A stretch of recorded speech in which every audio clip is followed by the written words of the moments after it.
Thankful for another day that God has blessed us to have life and to be blessed to know that He is the captain of our soul. And we come again to make an effort and not knowing where to start or where to begin, but trusting that if it would be His will that He would bless us and give us just a few words to speak that might be of benefit to someone, and most of all pleasing to Him. We desire that more than anything else in the world, to please our God. And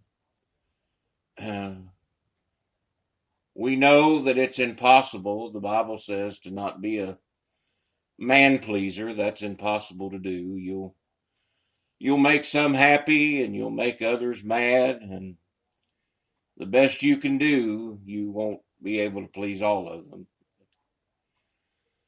All that I've desired in my life is to please the Lord, and I owe Him everything.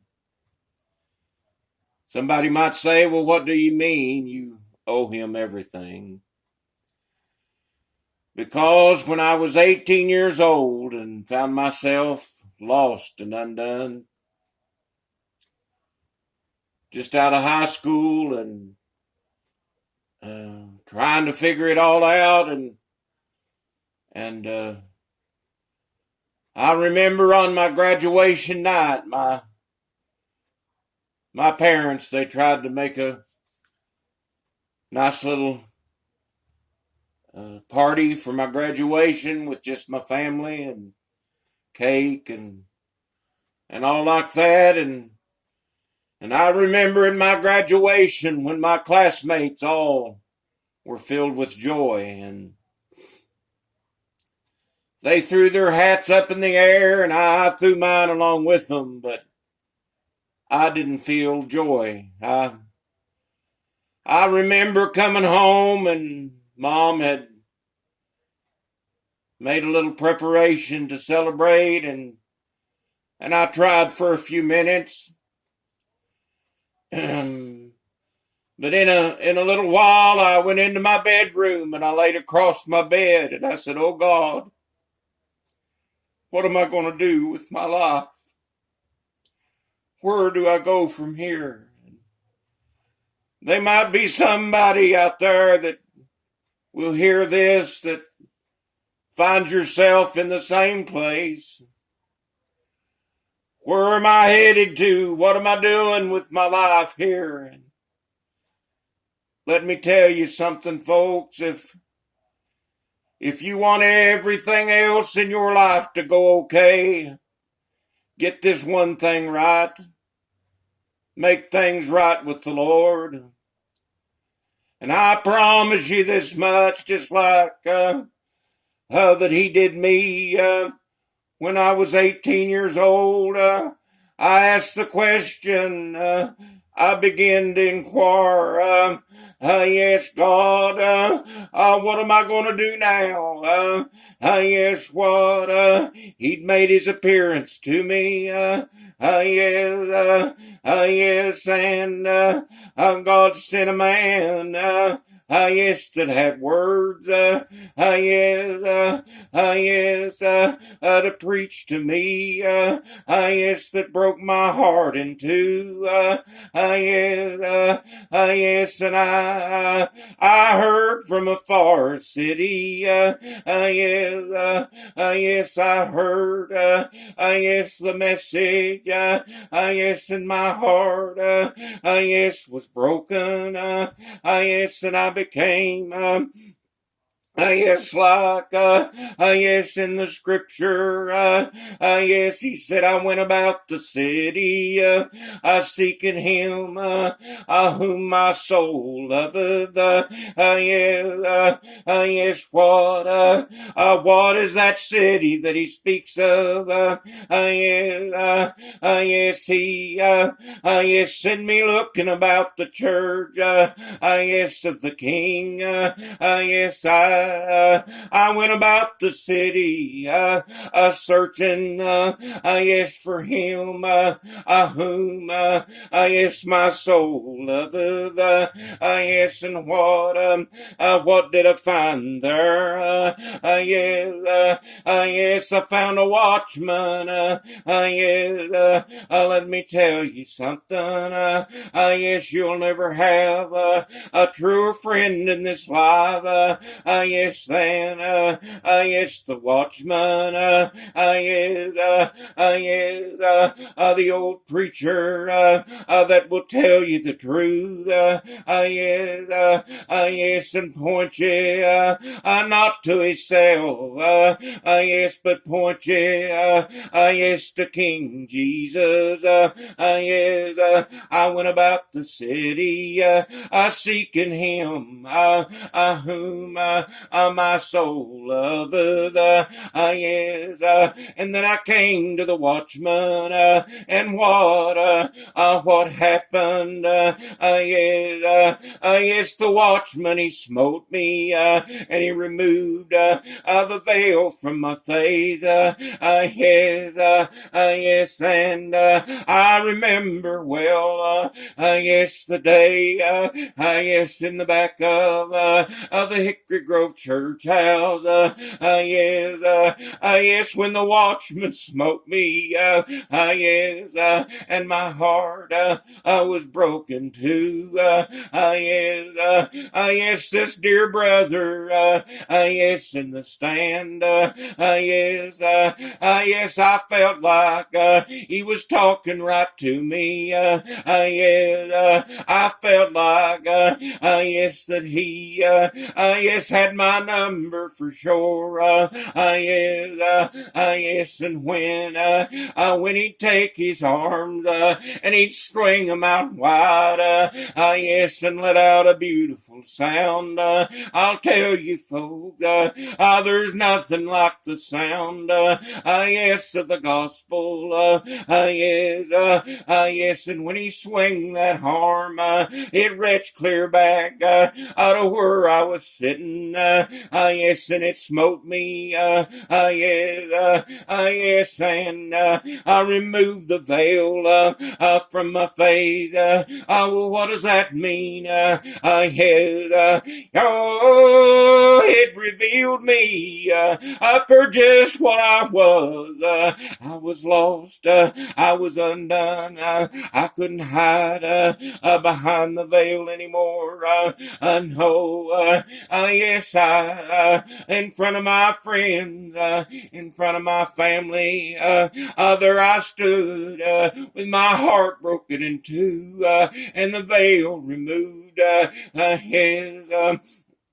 yes, and so the time came, yes, as, the way with our people was, yes, to make a call, for those, that are interested in the prayers of the church, yes, yes, and I knew that I needed to go, I knew so bad that I needed those prayers, yes, but that first step was a hard step. That first step was the hardest step of all. Yes, yes, and I sat on my seat, and in the seat next to the row, yes, my best friend in life said, and here was the thought, that Satan gave me, yes, yes, don't go, don't let Bob see you like that, yes, and I turned, and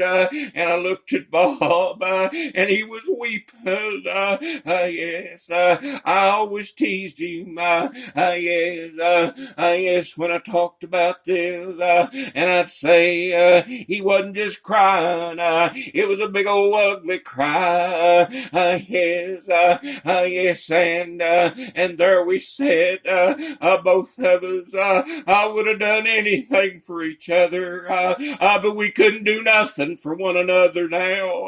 I know we had to walk this path by ourselves. Yes, we had to make this journey alone. Yes, so the next thought came, don't move. You don't want to disturb Bob. No sooner had I had that thought that he was gone. He went up that aisle. He left me behind. I'll tell you folks, if you're going to get right with the Lord, you're going to have to leave some things behind. You're going to have to go for yourself. You're going to have to be willing to sacrifice houses and lands, fathers and mothers, husbands and wives, and yes, even your own life. So he was gone now. My excuses, they were over with. What was I going to do?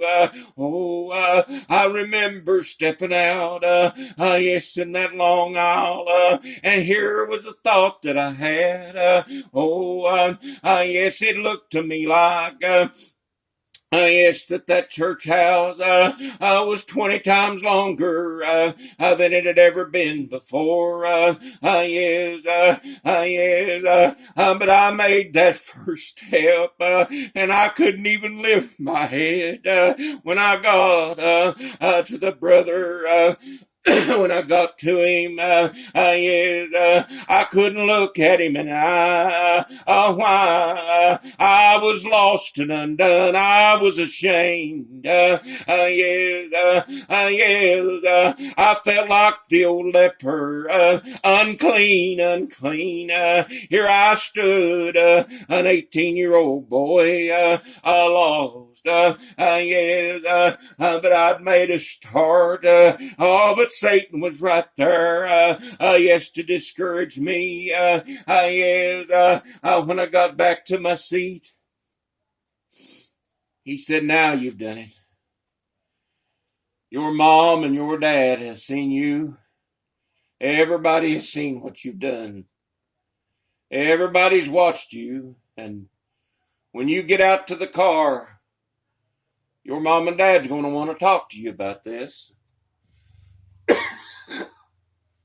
They're going to want to inquire about why you did this. But you know what? When I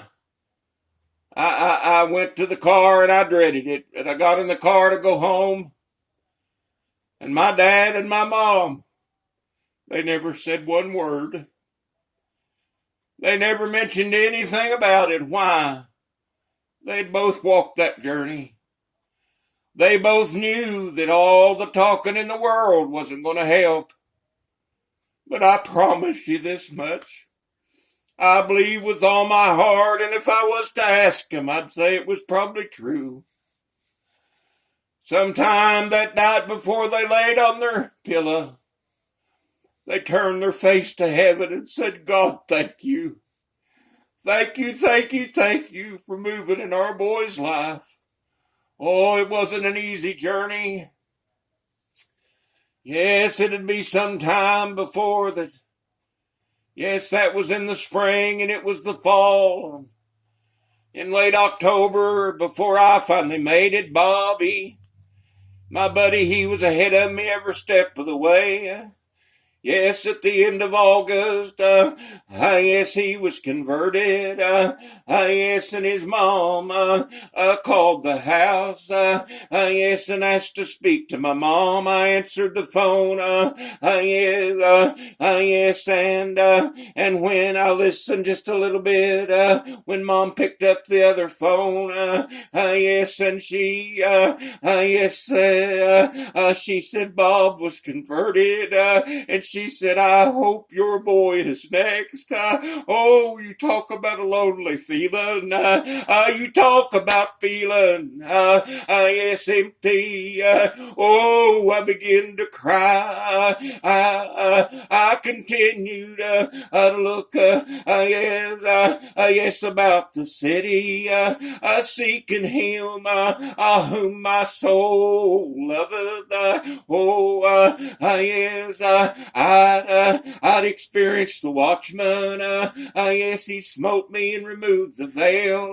There come a point where this thing got down just between me and God. I didn't even go up the aisle anymore. I listened to the brethren. Yes, preach. Yes, but yes, I had to get past the watchman.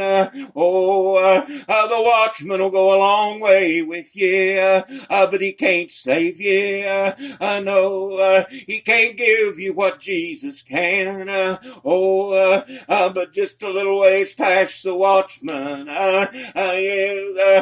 you'll find him whom your soul loveth. Late October, yes, about 2:30 in the afternoon, in the bedroom, yes, of my parents' house. I'd searched about the city. I'd looked long and hard. I was in misery, yes, because I knew if I died, hell was gonna be my doom. Yes, so, yes, there, that afternoon, yes, bless the Lord. I remember sitting down. I had, yes, you know, when I got out of school, I was determined I was going to do a lot of things. I had big ideas. I was convinced my parents didn't know much. Yes, yes, they were just old church fuddy-duddies, and they wasn't going to understand me. Yes, when I was a boy, I'd listen to the music and Dad'd knock on the door. He'd say, son, turn that stuff down. And I'd think to myself, oh man, someday I'll show you. Someday when I get out from under you.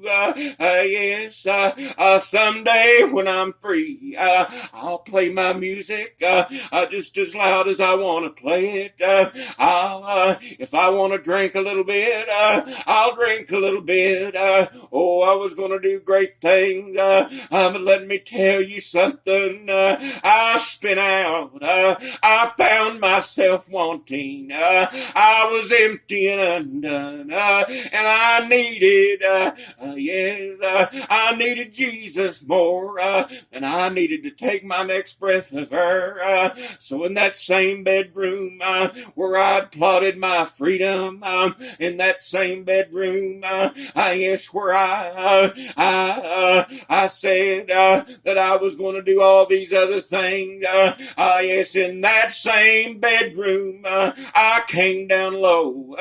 Yes, at Jesus' feet, and after I got past the watchman, I found him whom my soul loveth. I started to say there, when I had those big ideas, you know, my family was poor. We didn't have a lot. Yes, growing up, and when I got, yes, to work, yes, and got a little money, I made up my mind, yes, that I was gonna, yes, get all this thing, yes,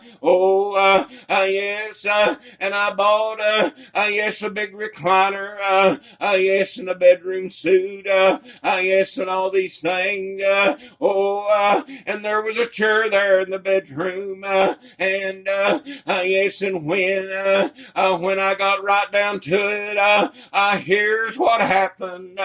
I sat down there, yes, and here was a thought that I had. Yes, I can't go any farther. God, here I am.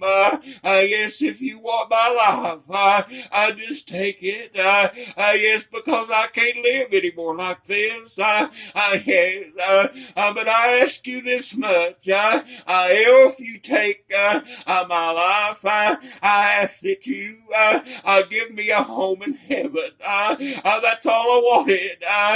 Don't you know, people, when that I left everything else alone, yes, and got it down, just between me and God, yes, and wanted Him more than I wanted anything else. He was right there. Oh, that moment when He said, your sins, which are many, I freely forgive. Though they be as scarlet, I'll make them as white as snow. Oh, you talk about a blessing. Oh, it was just a good, peaceful feeling. I've compared it. I used to, we'd go to my grandparents' house, up that big long holler in Kentucky. Yes, on them hot summer days.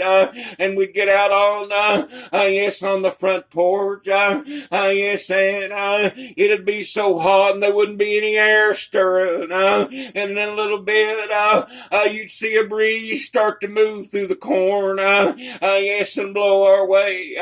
And it'd come and bring just a sweet relief. Oh, that day, I found sweet relief. Yes, sir, in the bedroom of Mom and Dad's home. But let me tell you, friend, though I was made free, though that inner man was made perfect, yes, though that inner man rejoiced and was made ready, yes, this flesh, which in this flesh dwelleth no good thing, is where Satan works. And before I could ever get to the door, my first notion was to go tell Mom, I hear, yes, Jesus said, go tell what good things that the Lord has done for you. I wanted to go tell, but when I grabbed the door, the handle of the door, Satan met me there, and he said, they'll not believe you. Yes, they're going to think that you're lying.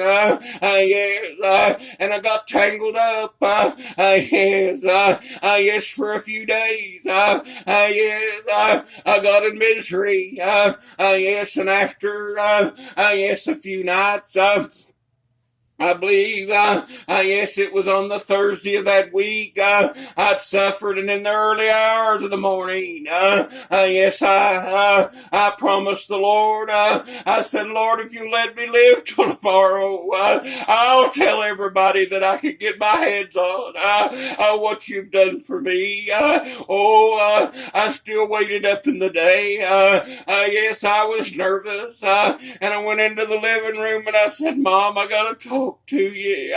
Yes, and she said, what is it?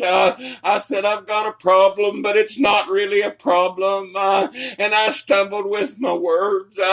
And she said, you've been converted, haven't you? Yes, Mom, I have. She said, I seen a difference in you all week. I could tell something had changed. So then, the word was out, the phone call started, yes, and, yes, it went far and wide. I remember, yes, my grandfather, he traveled all the way up from Kentucky, yes, to help baptize me, yes, and, when I met him in the driveway, when they got there, he hugged my neck. He said, what are these wild tales I'm hearing about you? I said, they're all true, Peppo. I'm going to heaven. Let me tell you, folks, I started telling about it that day. And here I am, all these years later. Yes, 38 years later. there, and I'm still telling about it. I'm still rejoicing about it. Yes, I want you to know something. I was changed forever, never to be the same. Oh, they've been hard roads to travel. Would I have wished that maybe things would have went different along the way? Absolutely. But I want you to understand something. Through every step of it, God has been right there. You know, when in 2001,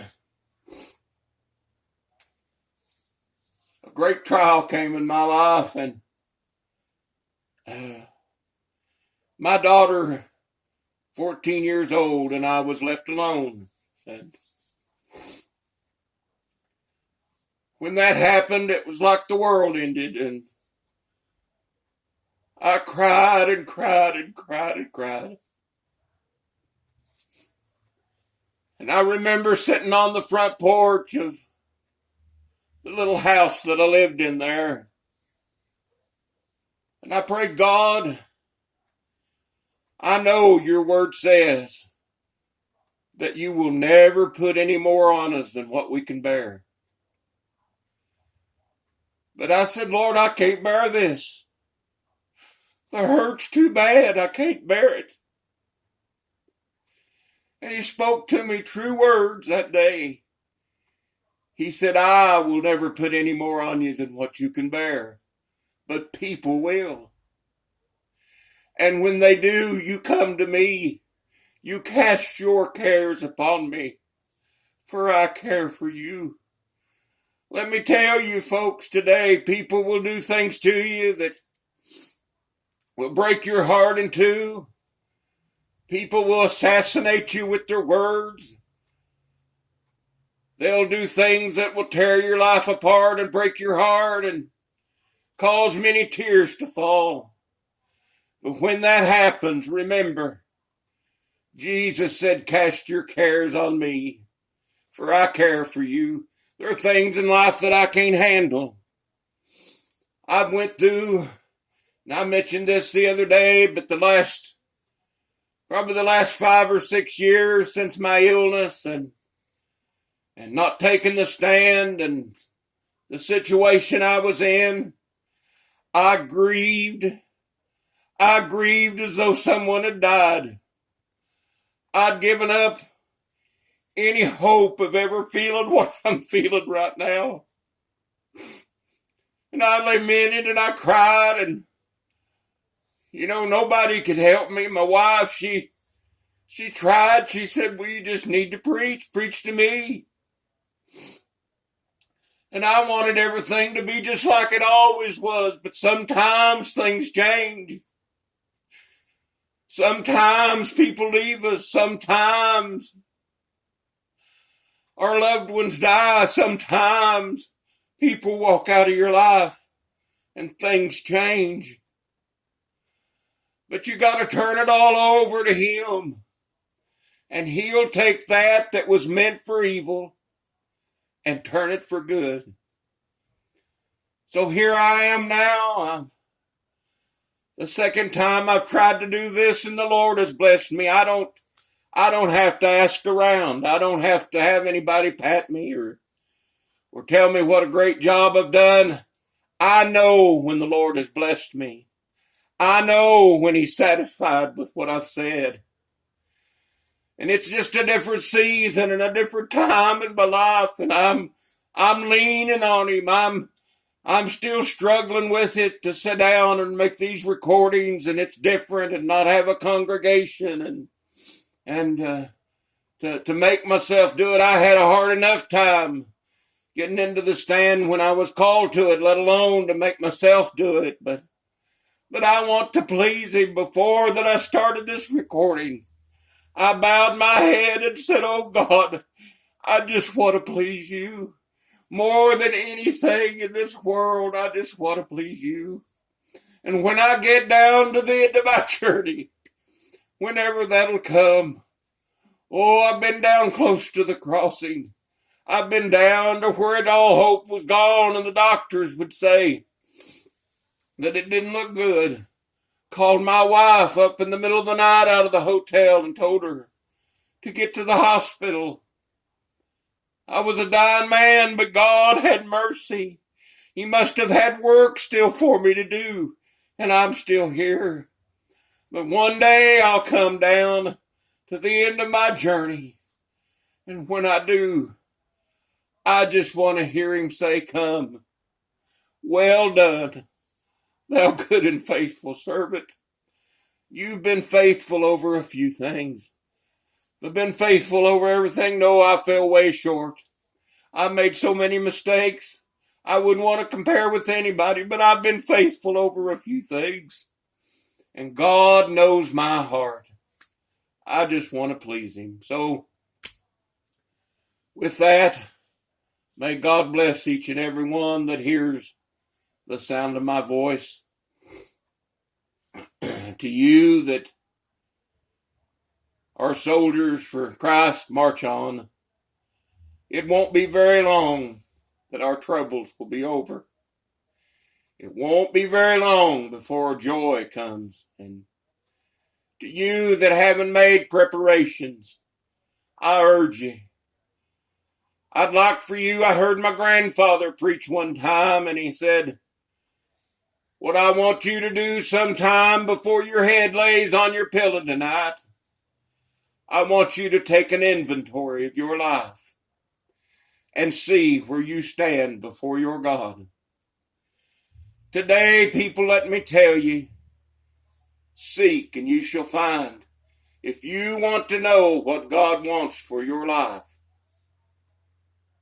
bow your head before him and ask him from a good and honest heart. That's what he requires, not big fancy words. You know, I wrote something here a while back on Facebook. People are bad. They ask for prayer and say, "I need you to pray for this one or that one, or sickness, or different things." And people would just write praying. And I wonder to myself, how many actually pray? How many just throw that word out there, "I'm praying for you," and don't ever do it? Telling you, prayer is important. Prayer will carry you through times you didn't think you could get through. And it doesn't have to be big flowery words or long prayers. But I'll tell you what, you, from a good and honest heart, if you say, "God, please remember this need. Please remember this soul that's asking for prayer."